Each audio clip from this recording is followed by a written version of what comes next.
Ayun, mapagpalang araw mga idols. Ayan, kulimlim ang ating biyahe today. Ayan, ano ang kalangitan, madilim. Kaninang madaling araw, umuulan na eh. So ngayon, wala namang ulan pero ayan makulimlim ang ating biyahe, malamig. Pero kailangan pa rin nating magbiyahe mga lodies. Trabaho pa rin tayo. Yan ang buhay ng ating ka-road trip, ka-road lovers. Biyahe kahit may ulan. Ayan, mapagpalang araw sa ating lahat. Shoutout sa ating mga ka-OFW dyan. Ilang araw na lang, New Year na mga idols. 2025 na, sa susunod na Thursday. Ay, hindi pala, Wednesday pala yung New Year. Ilang tulog na lang ulit. Nakalipas na ang Christmas. So New Year naman.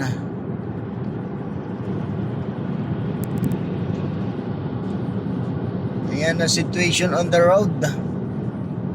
Medyo naman, maganda naman yung takbuhan. Maaliwalas. Maaliwalas ang kalsada.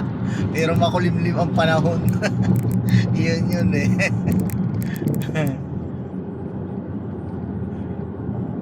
Biyahe mga idols. Tuloy tayo sa ating work. Walang Pasko, walang New Year. Tuloy tayo sa trabaho. Ganyan ang buhay ng mga OFW. Sineselebrate na lang yung mga importanteng celebration sa trabaho. Kaya big salute sa ating mga ka-OFW dyan. Sa ating sa Pilipinas, nako, super saya. May kantahan, may inuman, may sayawan, kainan. Ganun naman talaga sa Pilipinas eh. So makita lang natin yung ating mga mahal sa buhay na masaya. Masaya na rin tayo. Yun ang ating papel sa buhay. Provider.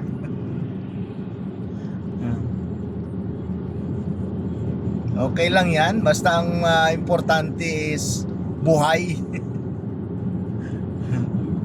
Di ba?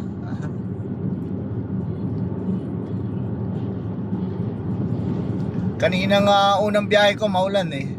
Pero hindi ako nakapag video, syempre kasama natin yung ating bossing. Kaya wala tayong video. Ngayon solo flight tayo. Susunduin naman natin yung ating next passenger. Kaya yan, nakapag video tayo ng situation on the road, para update lang sa ating mga followers, sa ating mga viewers.